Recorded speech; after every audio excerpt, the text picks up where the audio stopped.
નમસ્કાર મિત્રો, વાર્તા રસિકો માટેની મારી ચેનલ એક કહાની દિલ સે ને ખૂબ જ ટૂંકા ગાળામાં તમે જે પ્રતિસાદ આપ્યો છે તે બદલ આપનો ખૂબ ખૂબ આભાર. મિત્રો, આવી જ રીતે હિન્દી અને ગુજરાતીમાં નાની નાની વાર્તાઓનો આનંદ લેશો, લાઈક કરશો, શેર કરશો અને મારી ચેનલને સબસ્ક્રાઈબ કરશો. ધન્યવાદ. મમ્મી પપ્પા હવે તો સમજો શૃંખલામાં આજે એક નવી વાર્તા તમને કહી રહ્યો છું. વાર્તાનું નામ છે ડૉક્ટર ગીતા.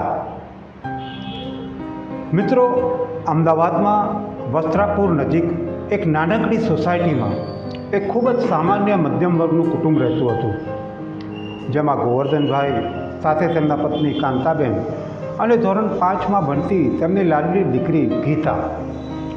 કાંતાબેનને કાયમ એક દીકરો નથી તેનો વસવસો સતાવ્યા કરતો. તેઓ માનતા કે દીકરો હોય તો કુળનું નામ રોશન કરે. એકવાર ગીતાની માતા કાંતાબેને સમાચાર આપ્યા કે તેઓ ફરીથી માતા બનવાના છે. ઘરમાં ખુશાલીનો માહોલ સર્જાયો. ગીતા તો પોતાનો ભાઈ કેવો હશે, શું મસ્તી કરશે તેવા સપના જોવા લાગી. થોડા મહિના બાદ કાંતાબેનને પેટમાં એકદમ દુખાવો ઉપડ્યો અને આખા પરિવાર દવાખાને પહોંચી ગયા. ભગવાનની શું મરજી હતી કે સારવાર દરમિયાન ડૉક્ટરે કહ્યું કે દીકરો તો હતો પરંતુ અસ્વસ્થ હોવાથી પેટમાં જ મૃત્યુ પામ્યો છે. અને જાણે ગીતાના પરિવાર પર આપ તૂટી પડ્યો. ઘરે આવ્યા બાદ પણ આ કુદરતનો ઘાવ રૂઝાતો ન હતો. કાંતાબેનને ખૂબ જ ઊંડો આઘાત લાગ્યો હતો. ના બોલવું, ના હસવું, ના ખાવા પીવાનું કોઈ ધ્યાન ના રાખે. માતાની આ દશા જોઈને ગીતાની માનસિકતા પર ઘણી અસર થતી હતી. તેણે મનોમન નક્કી કરી લીધું હતું કે હું ડૉક્ટર જ બનીશ અને એવી ડૉક્ટર બનીશ કે કોઈ પણ માં તેનો દીકરો અને કોઈ પણ બહેન તેનો ભાઈ આ રીતે ગુમાવે નહીં. ગોવર્ધનભાઈ અને કાંતાબેનને હવે કોઈ પણ સંતાનની ઈચ્છા નહોતી. તેમના માટે તો બસ ગીતા એ જ એમનો દીકરો અને દીકરી હતા. આમ ને આમ વર્ષો વીતતા ગયા. ગીતા ધોરણ 12માં આવી. તેનું એક જ લક્ષ્ય હતું કે મેડિકલ લાઇનમાં પ્રવેશ મેળવી ગાયનોકોલોજિસ્ટ બનવું. ગીતા તો દિવસ રાત અભ્યાસમાં ખૂબ જ મહેનત કરતી હતી. ધોરણ 12ની પરીક્ષાઓ પૂરી થઈ. પરિણામની રાહ જોવાતી હતી. પરિણામ તો આવ્યું, પણ આ શું? ગીતાનું ડૉક્ટર બનવાનું સપનું તૂટી ગયું. ગીતાના ધાર્યા કરતાં માર્ક ઓછા આવ્યા. ગોવર્ધનભાઈ અને ગીતાએ ઘણા પ્રયત્ન કર્યા, પણ ગીતાને ક્યાંય મેડિકલમાં પ્રવેશ ન મળ્યો.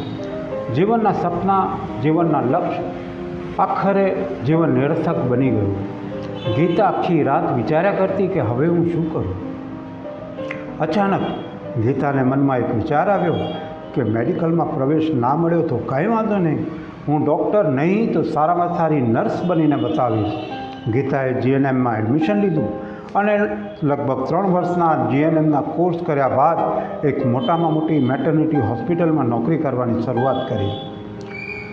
નર્સ ગીતા ખૂબ જ ભાવનાશીલ અને માયાળુ નર્સ હતી.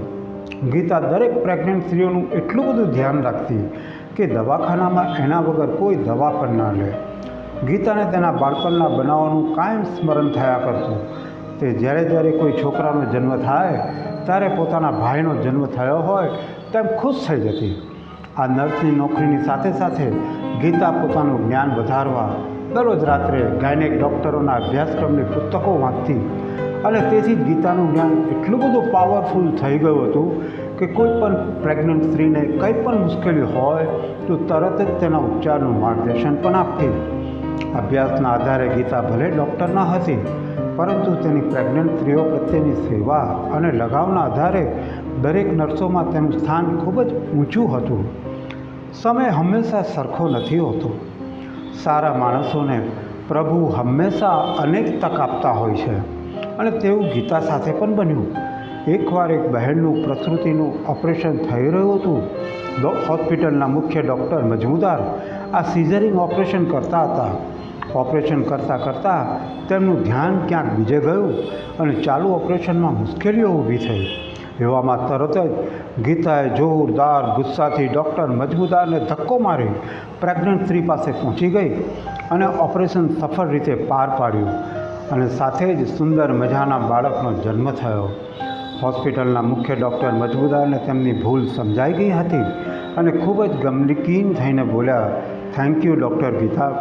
બસ ત્યારથી જ દવાખાનામાં ગીતા નર્સને બધા ડૉક્ટર ગીતાના નામથી ઓળખવા લાગ્યા. હોસ્પિટલમાં ગર્ભવતી સ્ત્રીઓ જ્યારે પણ દવાખાનામાં સારવાર કે તપાસ માટે આવે ત્યારે પહેલાં એ જ પૂછતા કે ડૉક્ટર ગીતા આજે મળશે. અને આમ એક સામાન્ય ગીતા તેના સર્ટિફિકેટ કે ડિગ્રીથી નહીં પણ તેની સેવા અને સ્વભાવના કારણે ડૉક્ટર ગીતા બની ગઈ. ગીતાને હૃદયસ્પર્શી સેવાના કારણે ઘણા બધા પારિતોષિક અને સન્માનપત્રો મળ્યા હતા. પરંતુ આજે કંઈ ખાસ દિવસ હતો. આજે ગીતા, ગોવર્ધનભાઈ અને કાંતાબેન વિશેષ અતિથિ તરીકે રાષ્ટ્રપતિ ભવનમાં આમંત્રણ મળ્યું હતું તે માટે આવ્યા હતા. કારણ કે આજે ગીતાને રાષ્ટ્રપતિ દ્વારા તેની ઉત્કૃષ્ટ સેવા બદલ પદ્મશ્રીનું સન્માન મળવાનું હતું. આજે ગીતાના મા બાપ અને ગીતાના બધા જ મિત્રો માટે ખૂબ જ ખુશીનો દિવસ હતો. આજે અમદાવાદ અને ગુજરાતના દરેક ઘરોમાં ગીતાને મળનારું સન્માન જોવા માટે લોકોએ પોતાના ટીવી ઓન કરી દીધા હતા અને જોતજોતામાં સમારંભ ચાલુ થયો. તાળીઓના ગડગડાટ સાથે એનાઉન્સમેન્ટ થયું કે આ વર્ષનો પદ્મશ્રી પુરસ્કાર પરમ સેવાભાવી ગીતાબેનને મળે છે, જેઓએ હજારો બાળકોને બચાવ્યા છે તથા અનેક માતાઓને પોતાના સંતાનની ખોટ પૂરી આપી છે.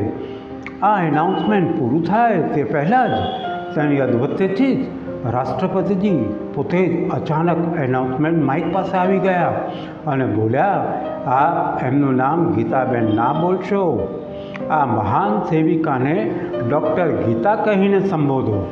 અને આખા હોલમાં તાળીઓના ગડગડાટથી રાષ્ટ્રપતિ ભવન ગુંજી ઉઠ્યું.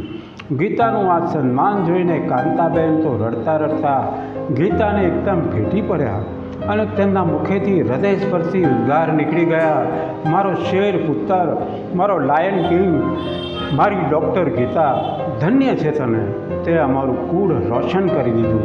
હર્ષ અને ખુશીના આંસુ સાથે ગોવર્ધનભાઈ, કાંતાબેન અને ડૉક્ટર ગીતા સમારંભમાં જ એકબીજાને ભેટી પડ્યા. રાષ્ટ્રપતિજીની સાથે સાથે ચારેકોર તાળીઓના ગડગડાટથી આખો હોલ ગુંજી જ ઉઠ્યો અને સાથે સાથે આખા અમદાવાદ અને ગુજરાતમાં ડૉક્ટર ગીતાની જય જયકારનો હર્ષોલ્લાસ પ્રસરી ગયો. મારા વાલા વાલી મિત્રો, કોઈ પણ ડિગ્રી કે સર્ટિફિકેટ કોઈ વિદ્યાર્થીની સેવા કે ભાવના કે બુદ્ધિમત્તાનું પ્રમાણપત્ર નથી. ધોરણ 10માં 5% ઓછા આવે કે ધોરણ 12માં ધાર્યો પ્રવેશ ના મેળવી શકાય તો જીવન સમાપ્ત નથી થઈ ગયું. તમારા સંતાનમાં છુપાયેલા કૌશલ્ય, સાહસ, હકારાત્મક વલણ અને સ્વભાવને કેળવવાના પ્રયત્ન કરો. કારણ કે જીવન એ ધોરણ 12માં 95% મેળવવાથી સફળ નથી થઈ જતું, પરંતુ સફળ જીવન તેમના ગુણોના આધાર રાખે છે. માટે જ સંતાનો ને ખૂબ ભાર કે માનસિક તણાવ ના આપશો. તેમને જે રસ છે તેમાં જ આગળ વધવા દો. માટે ચોક્કસ ધ્યાનમાં રાખશો કે શું આપનું બાળક આવી નકારાત્મક માયાજાળ રૂપી જેલમાં તો નથી ને. તમને ખાસ વિનંતી, મમ્મી પપ્પા, હવે તો સમજો.